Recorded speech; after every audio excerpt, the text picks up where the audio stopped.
বাংলাদেশে জঙ্গি আছে কি নেই এই বিতর্ক বেশ মাথাচাড়া দিয়ে উঠেছে। সম্প্রতি আন্তর্জাতিক জঙ্গি গোষ্ঠী ইসলামিক স্টেট বা আইএস এর সাথে সম্পৃক্ত ৩৬ জনকে মালয়েশিয়ায় গ্রেপ্তার করা হয়েছে, যার মধ্যে ৩৫ জনই বাংলাদেশি। যদিও সরকার পক্ষ থেকে বলা হচ্ছে ৩ জন, কিন্তু মালয়েশিয়া পুলিশের ভাষ্য অনুযায়ী এদের মধ্যে ৫ জনকে এরই মধ্যে বাংলাদেশে ফেরত পাঠানো হয়েছে। মালয়েশিয়ার পুলিশ ইন্টারপোলের সাহায্যে বাংলাদেশের এই জঙ্গিদের আন্তর্জাতিক কানেকশনের আদ্যপ্রান্ত বের করার চেষ্টা করছে। কিন্তু প্রথমে ঢাকা মহানগর পুলিশ কমিশনার এবং সবশেষ স্বরাষ্ট্র উপদেষ্টার দাবি বাংলাদেশে জঙ্গি নেই। আইএস এর মতো আন্তর্জাতিক জঙ্গি গোষ্ঠীর সাথে সম্পৃক্ত থাকার কারণে যেখানে মালয়েশিয়া পুলিশ ৫ বাংলাদেশের বিরুদ্ধে এরই মধ্যে অভিযোগ গঠন করেছে, সেখানে বাংলাদেশ সরকারের কর্তা ব্যক্তিরা কেন জঙ্গি নেই বলে সাফাই গাইছেন। মালয়েশিয়া আইএস এর এমন তৎপরতার সাথে বাংলাদেশিদের জড়িত থাকার খবরে আবার নাড়াচাড়া পড়ে গেছে টেরোরিজম বিরোধী আন্তর্জাতিক সংস্থাগুলোতে।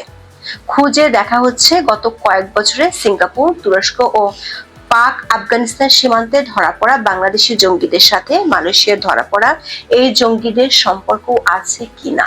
এমনকি ২০১৬ সালে হলি আর্টিজানে জঙ্গিদের যে গ্রুপটি হামলা চালিয়েছিল তাদের ২ জন এসেছিল মালয়েশিয়া থেকে। বাংলাদেশে গত বছরের ৫ আগস্টের পালাবদলের পর জেলখানা থেকে পালিয়ে গেছে মৃত্যুদণ্ড প্রাপ্ত সহ ৭৯ জঙ্গি। এরা এখন শুধু ধরাছোঁয়ার বাইরেই নয়, এদের সম্পর্কে সরকারের কাছে নেই কোনো তথ্য। অকেজো করে রাখা হয়েছে পুলিশের counter terrorism and transnational crime unit বা সিটিটিসি কে।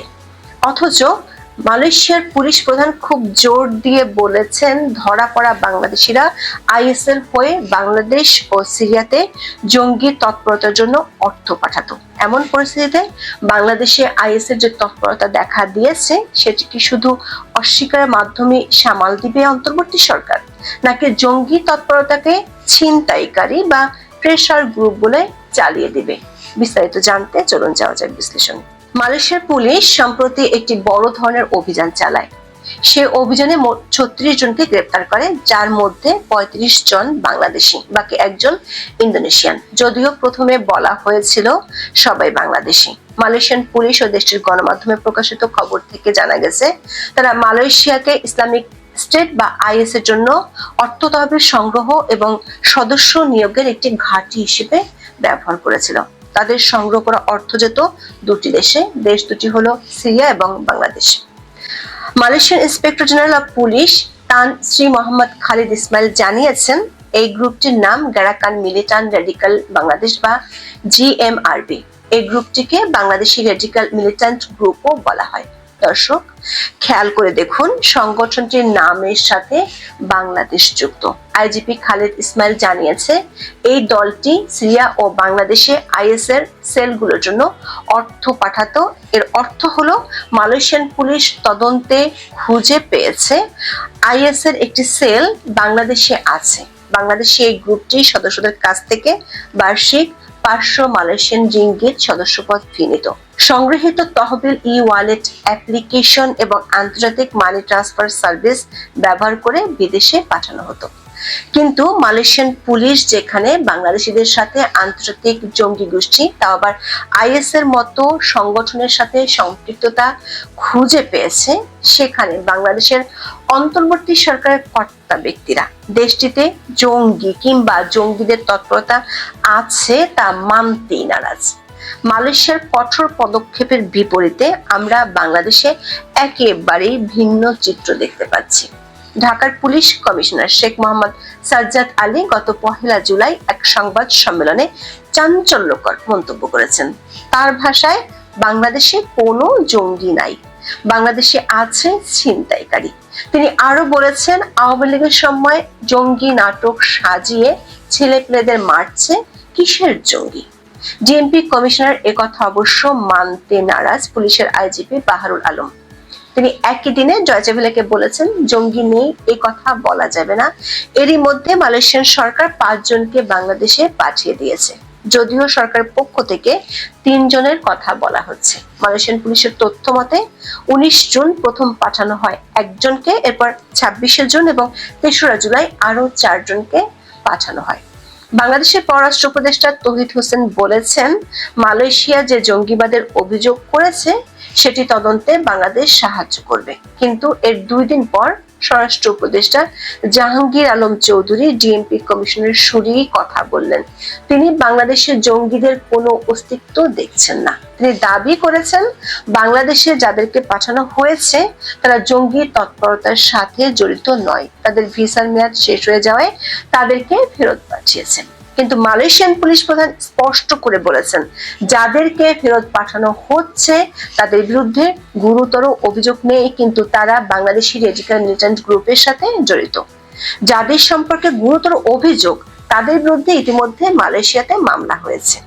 গ্রেপ্তার হওয়া 35 বাংলাদেশিদের মধ্যে 16 জনের সম্পর্কে এখনো তদন্ত চলছে, বাকি 9 জনের ভিসা না থাকায় তাদেরকেও ফেরত পাঠানো হবে। দর্শক, গুরুত্বপূর্ণ তথ্য হলো মালয়েশিয়ান অভিযানে ধরা পড়া সবাই প্রায় বাংলাদেশি এবং এরা আইএসের সেলের জন্য অর্থ সংগ্রহ করছিল। সে অর্থ পাঠাতো বাংলাদেশ ও সিরিয়াতে। ধরা পড়াদের মধ্যে অন্য কোনো দেশের নাগরিক নেই। তারপরও স্বরাষ্ট্র মন্ত্রণালয় তদন্ত ছাড়াই বলে দিচ্ছেন জঙ্গি নেই, যার অর্থ হলো জঙ্গিদের নিয়ে তদন্ত করতে গিয়ে কেঁচো খুঁড়তে সাপ বের করে আনতে চান না স্বরাষ্ট্র উপদেষ্টা।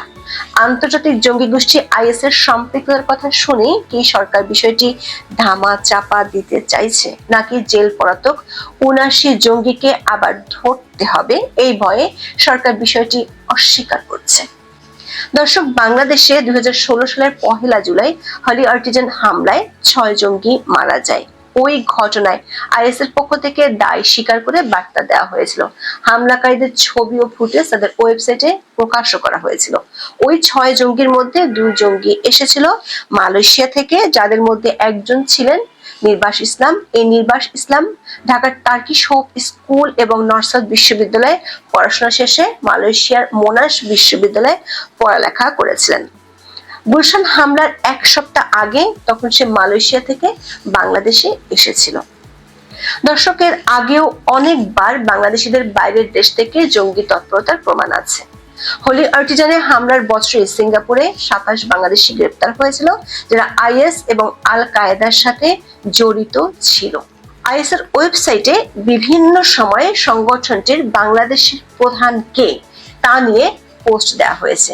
এমনকি আইএস বাংলাও ওয়েবসাইট তৈরি করেছিল। তারপর থেকে ইসলামিক স্টেটের শাখা যে বাংলাদেশে কাজ করছে সেটি পরিষ্কার হয়ে গিয়েছিল। সংগঠনটির সাময়িকী দাবিকে সোলজার্স অব বেঙ্গল নামে বাংলাদেশি জঙ্গিদের ছবিও ছাপা হয়েছিল। 2018 সালে যুক্তরাষ্ট্র বাংলাদেশের আইএস কে নিষিদ্ধ ঘোষণা করেছিল। এরপর সংগঠনটি বারবার নাম পাল্টায়, কখনো 90 জেএমবি, কখনো আনসারুল্লাহ বাংলা টিম, কিংবা কখনো অন্য নামে কাজ করতে থাকে। মূলত আইএস এর সাথে সম্পর্ক থাকায় বাংলাদেশের 9টি জঙ্গি সংগঠনকে নিষিদ্ধ করা হয়েছিল। সবশেষ 2023 সালের 10 আগস্ট নিষিদ্ধ করা হয় জঙ্গি সংগঠন জামাতুল আনসার ফিল হিন্দাল শারকিয়াকে। 2021 সালে তুরস্ক সরকার বাংলাদেশের বেশ কয়েকজন আইএস সদস্যকে গ্রেপ্তার করেছিল। এরপর থেকে এই দলটির বেশ কয়েকজন সদস্যকে গ্রেপ্তার করেছিল পুলিশের বিশেষ টিম। কিন্তু 5 আগস্টের পরে জেল ভেঙে পালিয়েছে 79 জঙ্গি। তাদের মধ্যে 9 জন ছিল সাজাপ্রাপ্ত, তারা এখন সরকারের নাগালের বাইরে। জেএনপি নেতা সাইদুল রহমান, তুরস্ক ফেরত আইএস সদস্য মিজান সহ অনেকেই জেল থেকে তখন পালিয়েছে। আবার গত কয়েক মাসে 148 জন জঙ্গিকে জামিন দেওয়া হয়েছে। দর্শক, মালয়েশিয়ার ঘটনা বাংলাদেশের জঙ্গিবাদ ইস্যুটিকে আবারও আন্তর্জাতিক মাধ্যমে খবরে জায়গা করে দিয়েছে। মালয়েশিয়ান পুলিশের প্রাথমিক তদন্তে জানা গেছে এই হোয়াটসঅ্যাপ গ্রুপে 100 থেকে 150 জন সদস্য ছিল। তার মানে এখনো বিশাল একটি সংখ্যা গ্রেপ্তার হওয়া বাকি। মালয়েশিয়ান পুলিশ বলছে এরা বাংলাদেশে হামলার পরিকল্পনা করেছিল, কিন্তু বাংলাদেশ সরকারের দায়িত্বপ্রাপ্তরা বিষয়টিকে ধামাচাপা দিতে চাইছেন কেন? মালয়েশিয়ান পুলিশ 3 ধাপে এই অভিযান চালিয়েছে। 28 এপ্রিল প্রথম ধাপে ইসলামগড় থেকে 6 জন, 7 মে দ্বিতীয় ধাপে জোহর থেকে 14 জন এবং তৃতীয় ধাপে 19 থেকে 21 জনের মধ্যে আরো 16 জনকে গ্রেপ্তার করে দেশটির পুলিশ।